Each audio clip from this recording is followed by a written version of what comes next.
All right, welcome to Key Biscayne Stories, where neighbors meet neighbors. Today we have Vivianna Franchy. She's a Key Biscayne realtor, a top producer at Berkshire Hathaway, EW Realty. It's pretty cool to have Vivianna on the show because she was my first episode ever.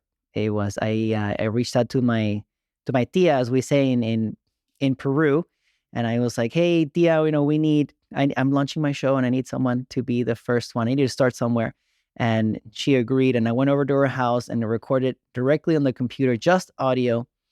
But and we had a great conversation. So it's great to have you on the show. How are you? Oh, I'm super happy to be here and to learn how much you have grown. All these mics. And now we have video, which we didn't have before. I don't know if that's good or bad, but at least you are growing.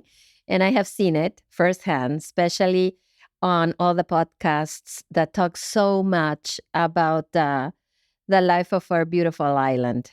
I have been here for many, many years. I came here in 1991. And this paradise that I call home um, is precious, like it is for many, many of us. So I'm super happy to be here, Ali. So we have a icebreaker kind of question here on the show. What is the best piece of advice you have ever been given?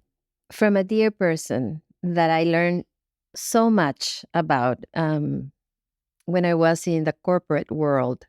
I was overwhelmed in my little cubicle, doing 2 million things at the same time.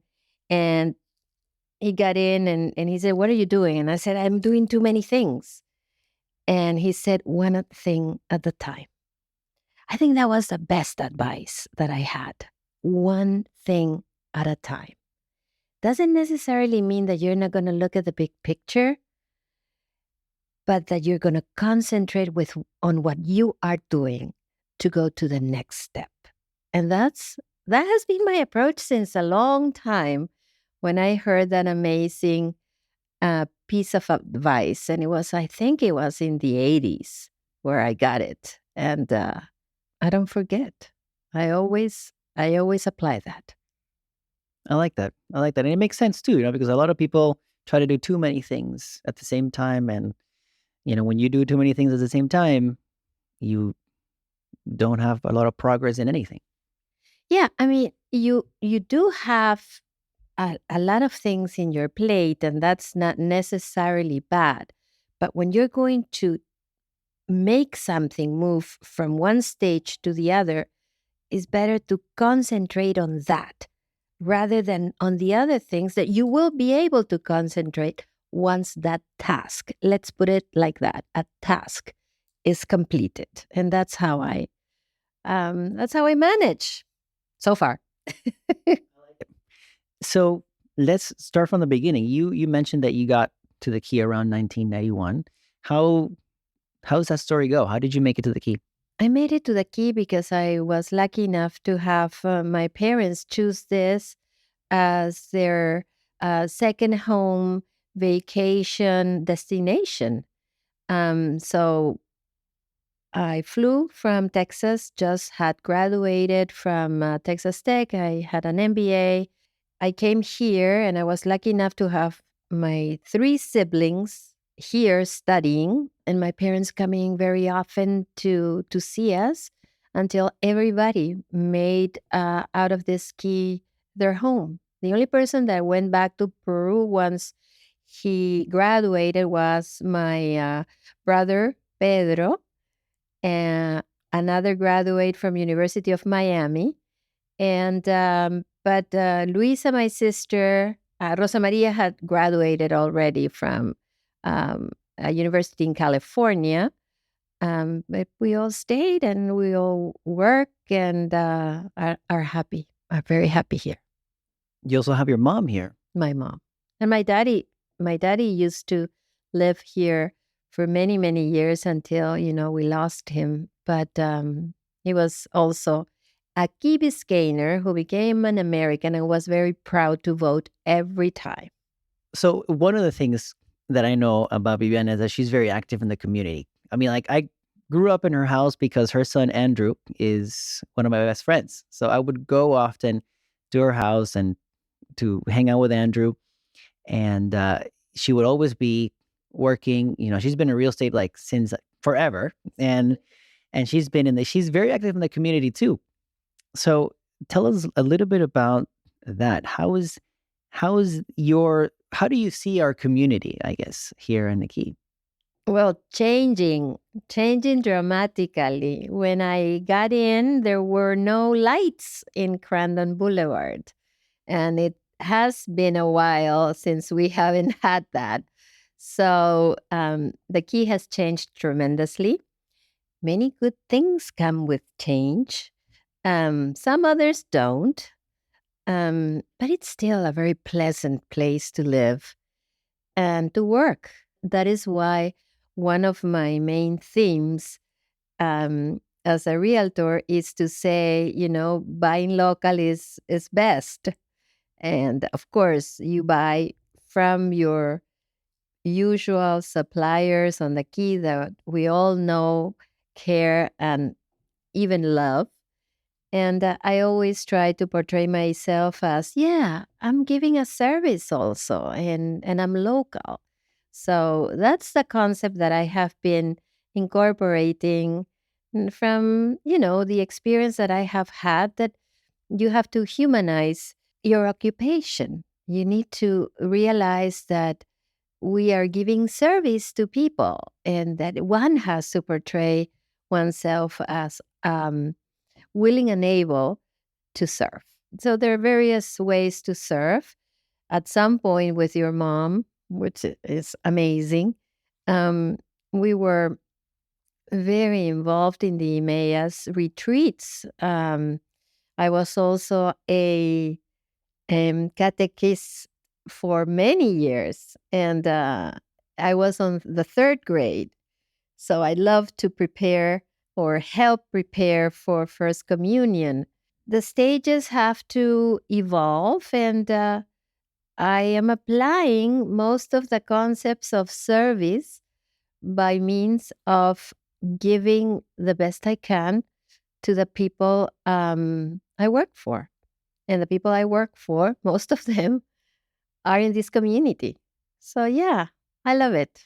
And I am very grateful for that. What would you say is a perfect weekend for you and your family?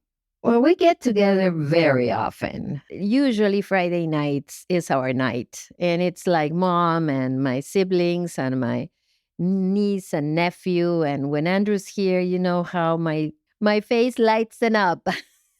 But then it becomes really interesting when you show up at the house because you have cooked for us several times and you do a very good job. So it's basically about family. And then Saturdays, like I love to walk on the beach in the morning. And I have a pajarito. I have a little bird. It's a new wait, the bird is a new addition to the family. It's a new addition to the family. And how we finally defined, do we know if it's a he It's or a her? he. It's a he. It's definitely and a he. the name of your pajarito, of the bird, is Sunshine. He's my sunshine. And you're not going to believe this, Ale. I bought a backpack so that I can transport him wherever I go, because sometimes I leave him alone 2 long hours when I work. I don't take him to work. I can't do that. I wouldn't do that. But for example, this morning, I took him in this bag that it has, it's transparent, You put him in and you put it in your back. It's a backpack. And I took him to the beach and the guy was happy. He was super happy. I have to see this backpack. At least I saw a little bit of backpack. The backpack was one of those things that you look online endlessly until I found the perfect transport. And he enjoys it. So I can take him places, safe, because it's a lovebird. It's a little one. He can't fly, right? Well, I let him loose in the house. Most of the time when I'm in the house, he's not in his little cage, which is not very little. It's like a big hotel. It's pretty big. But when I'm home, he's out and about. inside the house. It's only when I put him in the cage, it is when I actually leave for work. But then today I took him, and yesterday I took him somewhere else, and it's great. It's great because he's happy. He's happy. He's very curious. Birds are so smart. The other day I was talking to a friend, and she was telling me, you have to get a dog. And I'm like, you don't understand how smart these pets are and how loving they could be. So that's another thing that lightens my life, my sunshine. I like it. Sunshine is very cute. It's very cute. So we at the beginning of the show, I introduced you as a top producer, as one of the top producers here at Berkshire Hathaway. And I have to say, first, it's very cool to see, because when you first started, you were not with them, and I've known you for such a long time, and you have grown so much, from when we first met in our life. Because my mom is very good friends with you, and I think my grandmother also knows your Oh my God, I mom love your since grandmother. the beginning of time. So I met your grandfather, who passed a long time ago. So we've come from a while back. Yeah. It is very nice to see your growth. So now you are a top producer, at one of, I guess, what must be one of the top, real estate companies in the country. So how does it feel? The first thing I can tell you, I feel thankful, because you don't do it by yourself. You do put a lot of effort, but it's basically the response that you get back from the people that trust you that make it possible. There is no other way to do it. You can be as proficient as you possibly can, but if you don't get the response that you need, then nothing works. So I have been very fortunate. I love working with everybody at the office. Everybody is extremely nice and competent, and it has been a pleasure. A great ride. Hope to stay like that for a long time. Growing, I mean. How long have you, hopefully, I'm sure. I mean, with your energy and the amount of time and effort you put into your work, I'm sure you will. How long have you been with them? Since June of 2020. Think about making a move of changing from one real estate company to the other, basically in the middle of the pandemic. But it was something that I couldn't not do. And it was hard because I loved my former broker, and I treasure him as a great friend to these days. But it was a career move, something that you just have to do. I have been very, very, very blessed. I don't think there is a better spot for me than being there. So I just want to take a short break here on the show to thank Juan Van Hartz for lending me his space here at 3G Tutoring. They're great. They do a lot of services like college prep and tutoring, math, science, history for everybody. So thank you, Juan, for lending me your space. So jumping back on your real estate work, what is one of your favorite parts of what you do? I like it. I just like it. I love to negotiate. I love to get from point A to point B. Not necessarily easy, because this is not an easy business. I come from corporate, like I did told you earlier. And this has been one of the hardest jobs I have ever done, because there are so many things that need to meet at one point, which is a closing table. And most of those you may not control. So you have to try to be very adaptable and very organized. And I think my engineering background has helped me tremendously. I'm going to tell you this because I have a degree in industrial engineering, and it's all about processes, and everything has to go from one place to the other, and you have to structure it that way. And this is embedded in my academic background.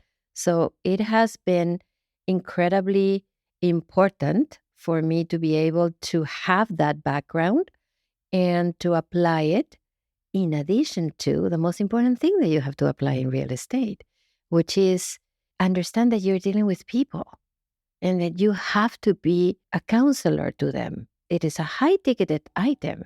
It's not easy to make a decision. You need to help, and you need to be honest, and you need to be trustworthy, and you need to be knowledgeable.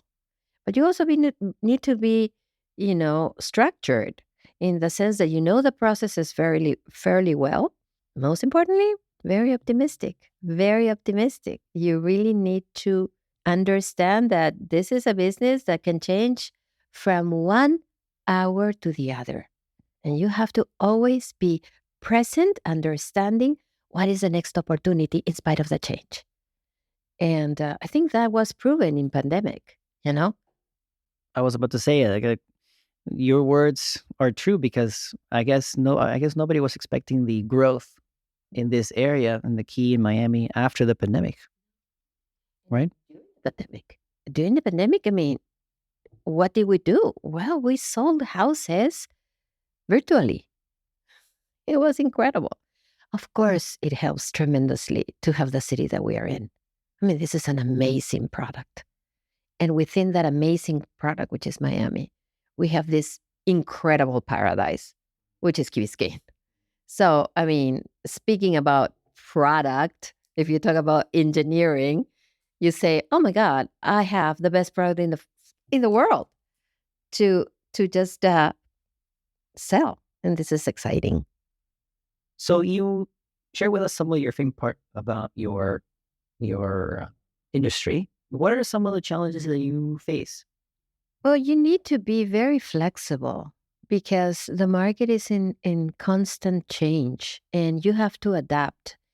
And in addition to adapt, you always have to be positive. I think that's the main challenge. I see some early realtors that come into the market with very high expectations, and they get frustrated because they don't land their first sale until whenever. And this is a business of patience. This is a business, that's why I say it and I reiterate it, is a business of people with people. So for you to be able to aspire to basically get the trust of somebody to conduct with them the process of buying or selling a highly ticketed item, especially in our city and more so in our community, it requires time.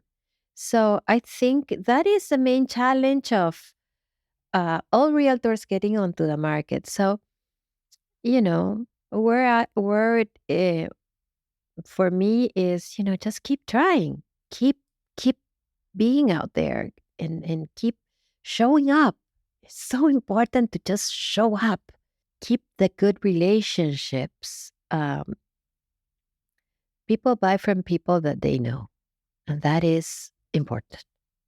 And that sometimes is not necessarily something that we have at the forefront until we learn it. And that's, I think that was one of my main lessons when I started way back then. It makes sense. It's like the long game, right? People, like you said, people need to trust you. They're buying their home. It takes time to make the decision to find that perfect space that works for them. Yeah, or they're buying an investment property and it's the same thing. Oh, yeah, but it's an investment property. I'm not going to be I'm not going to be living there. We can have this and that. No, I mean, it's, to be honest with you, how I see it, everything that we buy in real estate is an investment because it has the length of being something extremely important for you that when you resell, it would have been an investment, good or bad. So patience, be out there, experience the challenges in a positive way, and be very adaptable. and try to do your very, very best, like in everything else. So let's talk a little bit about Andrew, Oh, that's my favorite your subject. son, my best friend.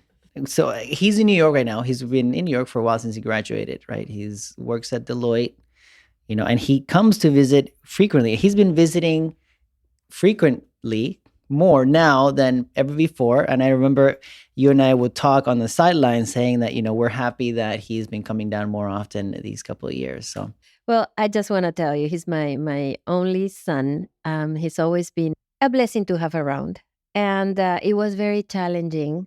That was very challenging to not have him around as many times as I wish I would have had him when he started his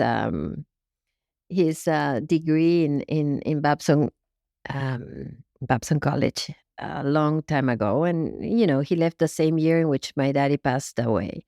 So I think those are my two most impressive men figures I have had in my life. And not having him permanently here with me, and knowing that I will have my daddy in my heart always, but not of his physical presence either, were was a very, very, very challenging. But we are a very neat, tight family. You know us. Um, and I think Andrew likes that. And he comes much as he can. I hope, let me put it this way. I hope that eventually he will come and make of somewhere in Miami his home permanently. I think so. It's we talk regularly, and he has that. I think in his sights. As goals. I think it's coming back and being close to family. He really values that, and he loves having the family around. In New York, he's got his network, but it's not the same. No, it's not the same. I mean, he loves his cousins. His cousins adore him.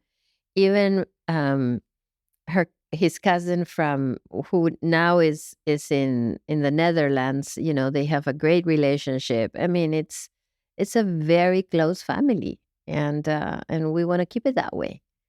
And we have been able to keep it this way, in spite of the fact that he has been um, not living in Miami since when? 2010. So it's 2023. Look at that. Maybe 2024 will be the year. Well, we're setting it in stone here on the show, so the universe is listening. Yes, I hope so. I really do. But most importantly, it is wherever he goes, he has to be happy. For now, I think he's aiming at Miami because he would love to be here more permanently. But wherever his career take him, we will accept it the same way as we accepted all the past years, but with all the hope that we will be able to live very close sooner than later. You guys do a lot of things together too. I believe you guys do like a yearly family trip, right? Yeah, we're preparing a trip to Montreal in a week and a half. I can't believe it's in a week and a half. The whole family, including my mother, my nephews, my sisters, and him. And last year we were in Paris. It was only me with him and my sister who flew a weekend. But then years prior, and we have to skip the pandemic years, we were all together in a cruise that started in Barcelona. So yeah, we tried to have fun together, and we are for each other always. That's I think that's the most important thing about our family. Far or near, we're always for each other. I can definitely attest to that because I've seen it. As I mentioned already in the show, I would go over often, and we would hang out, and we met at the Academy of Martial Arts. Somehow he moved up the classes, right? I was already teaching. I was assisting sensei teaching classes, and then somehow Andrew started showing up to help. to teach. And then that's how we started the relationship. And then he invited me over and we started doing, playing Xbox, stuff like that, ordering Domino's pizza. And then we graduated to cooking and we would cook for you. Oh my God, that was a treat. We would do our signature dishes was a basil pesto pasta, and the clams that we would do with, I think it was with parsley and white wine. Yeah, you're making me hungry. So and that stuck. Whenever he would visit, we would do those dishes and stuff like that. So then we had a good time when you used to visit with us at Thanksgiving dinner. I hope that it will happen again at some point. But I understand that you have your family also that you need to go to, and I know Daniela is in Texas, and it's different. It's different when we are spread out. But our table is always ready and available and inviting for you to come anytime. Thank you. Yeah, I remember that when my parents we're Peruvian, but my parents live in Mexico. When they moved to Mexico, I remember that you invited me over every Thanksgiving, and that was the thing. And that was the thing for a while, that when people would ask me, what do I do for Thanksgiving? I go over to my tia Vivi's house for Thanksgiving. Mm-hmm. But yeah, you're right. As my sister's family in Texas grew, now, we have other plans here and there, but thank you. So just, before we wrap it up, I know you want to share some thoughts with the community. So I'm just going to turn it over to you. First, let me thank you for coming on the show. And again, for being the first show on Key Biscayne Stories, helping me start this podcast. And so thank you again. Thank you. I'm going to pass it over to you. Thank you. Sometimes communities grow faster than maybe they're supposed to. And the sense of community loosens up a little bit. I think my message now, with you here or anywhere else I can go and say the same thing, would be, we're neighbors. This is a neat, tight community, or should be. And neighbors care about each other. And let's just make sure that in everything that we do throughout the Key, we have that present. If we're on a chat, just let's say the name of the other person that you're engaging with, so that instead of being a lot of text messages, it's hard, because WhatsApp can be a powerful thing, but it doesn't have the emotion, So let's put it in words that can transfer that emotion. If you want to say something to somebody, say it utilizing their first name. You are interchanging ideas with a neighbor. And I think that concept needs to be applied all throughout, so that we can be kind, so at all times, so that we can be nice, but most importantly, so that we can be friends, which is what a community is all about. And with that, my dear, I think this is what I wanted to say. Thank you. Thank you for coming on the show and sharing your life with us and your story. Thank you, Ale, for having me. It's a joy to have seen you grow, and I foresee you growing so much more. And I wish you the very best. Thank you.